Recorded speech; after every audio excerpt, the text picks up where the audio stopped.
ঢাকা বিশ্ববিদ্যালয়ের কথা শুনছি, বিভিন্ন ইতিহাসের সাথে ঢাকা বিশ্ববিদ্যালয় জড়িত। আমি ঢাকা বিশ্ববিদ্যালয়ের পাশাপাশি রাজশাহীতে, জাহাঙ্গীরনগর, জগন্নাথে এবং গুচ্ছতেও চান্স পেয়েছি। তোমার ডিপার্টমেন্ট আনুমানিক কতজন হতে পারে? 15-20 জন। আচ্ছা, সো তুমি ওভারঅল ধরো 10-এ কত দিবা এক্সিবিশনকে?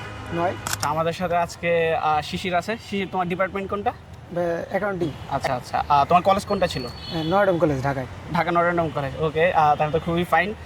সো তুমি হচ্ছে যে আজকে তো জানো যে ঢাকা বিশ্ববিদ্যালয়ের 105তম জন্মদিন। হ্যাঁ, সো আসলে তোমরা তো ফার্স্ট ইয়ার, তো তোমাদের কাছে এটা আরো বেশি আবেগের বিষয়। সো তোমার তো স্বপ্নের বিশ্ববিদ্যালয়ে চান্স পেয়ে আসলে কেমন লাগছে? আসলে ভাই এইটা তো আর বলে বোঝানো সম্ভব না। ছোটোবেলার থেকে ঢাকা বিশ্ববিদ্যালয়ের কথা শুনছি, বিভিন্ন ইতিহাসের সাথে ঢাকা বিশ্ববিদ্যালয় জড়িত। এখানে এখন যদি একটা ঐতিহাসিক বিশ্ববিদ্যালয়ে আমরা অংশ হতে পারি, নিজেই সত্যি অনেক খুশি অনুভব করছি। আর এর মধ্যে তুমি হচ্ছে যে এফডিএস মানে বাংলাদেশের মানে ওয়ান অফ দ্য ফাইনেস্ট হচ্ছে বিজনেস স্কুল হচ্ছে এফডিএস। সো এবং রয়্যাল ডিপার্টমেন্ট অ্যাকাউন্টিং আছে। সো অ্যাকাউন্টিং মানে মোস্ট টপ ডিপার্টমেন্ট। সো তোমার আই এডুকেশনের সাথে যাত্রাটা কিভাবে শুরু হয়েছিল আসলে? আসলে কলেজ থাকার কারণে মোটামুটি ডেইলি পড়াশোনা করতাম। যখন অ্যাডমিশনের এসএসসি শেষ করলাম প্রায়, তখন একটা অফলাইন কোচিংয়ে জয়েন হই। অ্যান্ড অফলাইনের সাথে সাথে যেহেতু শুধু অফলাইন মাত্র 2 ঘন্টা 3 ঘন্টা হইতো, তার পাশাপাশি অনলাইনে একটা কোচিং সেন্টার খোঁজা শুরু করি। তখন হাই এডুকেশনের যেই বিওপি ব্যাচটা আসলো, তখন সেখানে জয়েন হই। অনলাইন অফলাইন মিলিয়ে যখন হাই এডুকেশনের ক্লাসগুলো করি, তখন এই আরও পড়াশোনা সুন্দর হয়। বিভিন্ন এই মডেল টেস্ট দেওয়ার কারণে নিজের প্র্যাকটিসটা আরও ভালো হয়, যার কারণে পরীক্ষার হলে যে আমার কোনো অসুবিধা হয় না, পরীক্ষায় ভালো রেজাল্ট করা যায়। আর তুমি ঢাকা বিশ্ববিদ্যালয়ের পাশাপাশি আর কোথায় কোথায় চান্স পেয়েছিলে? আমি ঢাকা বিশ্ববিদ্যালয়ের পাশাপাশি রাজশাহীতে, জাহাঙ্গীরনগর, জগন্নাথে এবং গুচ্ছতেও চান্স পেয়েছি। আচ্ছা আচ্ছা, তাহলে তো তুমি প্রায় সব জায়গাতেই হচ্ছে যে চান্স পেয়েছো। অ্যাকাউন্টিং ডিপার্টমেন্টে আমাদের আই এডুকেশন থেকে কেমন স্টুডেন্ট চান্স পেয়েছে? এবার মোটামুটি হাই এডুকেশন থেকে অনেকজনই অ্যাকাউন্টিং ডিপার্টমেন্ট চান্স পেয়েছে মোটামুটি। তাছাড়া অন্যান্য ডিপার্টমেন্টে কিছু স্টুডেন্ট আছে, মার্কেটিংয়েও মোটামুটি ভালো স্টুডেন্টই আছে। তোমার ডিপার্টমেন্ট আনুমানিক কতজন হতে পারে? মোটামুটি বলা যেতে পারে 15-20 জন এরকম। 15-20 জন। আচ্ছা আচ্ছা, তাহলে তো খুবই ভালো। মানে আমিও দেখলাম যে আমাদের শিক্ষার্থীরা অ্যাকাউন্টিং এবং ম্যানেজমেন্ট এই ডিপার্টমেন্টগুলোতে খুবই ভালো করছে, ফাইন্যান্স মার্কেটিংগুলোতে। তাহলে আর ওভারঅল তোমার অ্যাডমিশন জার্নিটা কেমন ছিল আসলে, কীভাবে তুমি শুরু করছিলে? আসলে যেহেতু আমি নর্ডাম কলেজ থেকে পড়ছি, শুরু থেকে আমি প্রেশারে ছিলাম। ওইটা আলাদা করে বলার কিছু নাই। তারপরে যখন এই টেস্ট পরীক্ষা শেষ হলো, তখন আমাদের একটা লম্বা ভ্যাকেশন থাকে এই এসএসসির আগে। ওই সময় আমি হলাম অ্যাডমিশনে আস্তে আস্তে ধীরে ধীরে বইগুলো পড়া শুরু করি, অনলাইনে ঘাটাঘাটি শুরু করি।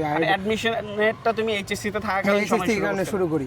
তারপর হাই এডুকেশন এবং বিভিন্ন অফলাইন অনলাইন ইউটিউবে ক্লাসগুলো দেখা শুরু করি। এমন মোটামুটি এসএসসির আগে আমার অ্যাডমিশন সম্পর্কে ভালো একটা ধারণা হয়ে যায়। যখন এই এসএসসিটা শেষ করি, তখন একেবারে পুরোপুরি অ্যাডমিশনের পড়া শুরু করে একবারে অফলাইন অনলাইন কোচিং মিলিয়ে অনেক মডেল টেস্ট দেওয়া শুরু করি, যার কারণে পরীক্ষা আস্তে আস্তে নিজের ভিতরে যে ভয়টা কাজ করে ওইটা আর থাকে না। দ্যাট মিন্স হচ্ছে যে তুমি আসলে এইচএসসি তে থাকতে, দ্যাট মিন্স এখন যারা এইচএসসি 27-এ আছে, এরা কিন্তু চাইলে এখন এই সুযোগটা ব্যবহার করতে পারবে। আর 26-এর তো কালকে থেকে পরীক্ষা। হ্যাঁ, সো ওদের তো আর ওই সুযোগ নাই। আর তোমার কি মনে হয়, মানে তুমি তো মনে করো যে বাংলাদেশের ওয়ান অফ দ্য বেস্ট কলেজেই হচ্ছে যে তুমি ছিলা। হ্যাঁ, সো তুমি আসলে অনেক কিছু যাচাই বাছাই করছো, বুঝছো, অফলাইন অনলাইন অনেক কিছুতেই তুমি পড়ছো। তো ফাইনালি তুমি আই এডুকেশনকে কেন বেছে নিয়েছিলা, বা তুমি ফুলি স্যাটিসফাইড কিনা বেছে নেওয়ার পরে? আমি যখন মনে করেন ক্লাস ইউটিউবে সার্চ দিলাম, আমি এখন কোন চ্যানেল ওটা তো বুঝবো না যে কোনটা ভালো।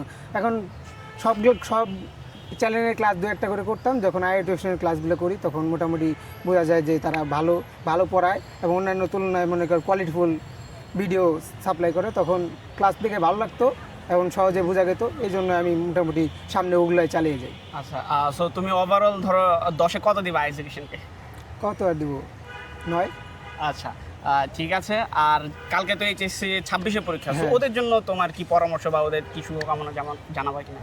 এখন এইচএসসি তো যার যেমন প্রিপারেশন আছে, এখন ভয় না করে সামনে পরীক্ষা দিতে হবে। এখন যদি পরীক্ষাটা সুন্দর করে শুরু করতে পারে, সামনে পরীক্ষা মোটামুটি ভালোই যাবে ইনশাআল্লাহ ইনশাআল্লাহ।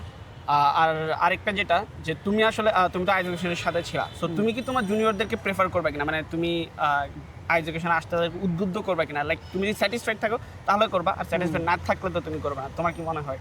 হ্যাঁ, অবশ্যই। মানে আই এডুকেশনে কেউ যদি ভর্তি না হয়, তাও যাচাই বাছাই করে দেখা উচিত যে ভালো কি না। যদি কারো ভালো লাগে, অবশ্যই ভালো লাগবে। ভালো করে মানে যাচাই বাছাই করে ভর্তি হওয়া উচিত হবে। ক্লাসগুলো করো, ফ্রি কাজগুলো, তারপরে পেইডগুলো ভর্তি হোক ইনশাআল্লাহ। ঠিক আছে ভাই, ধন্যবাদ সময় দেওয়ার জন্য। দেখা হবে প্রোগ্রাম।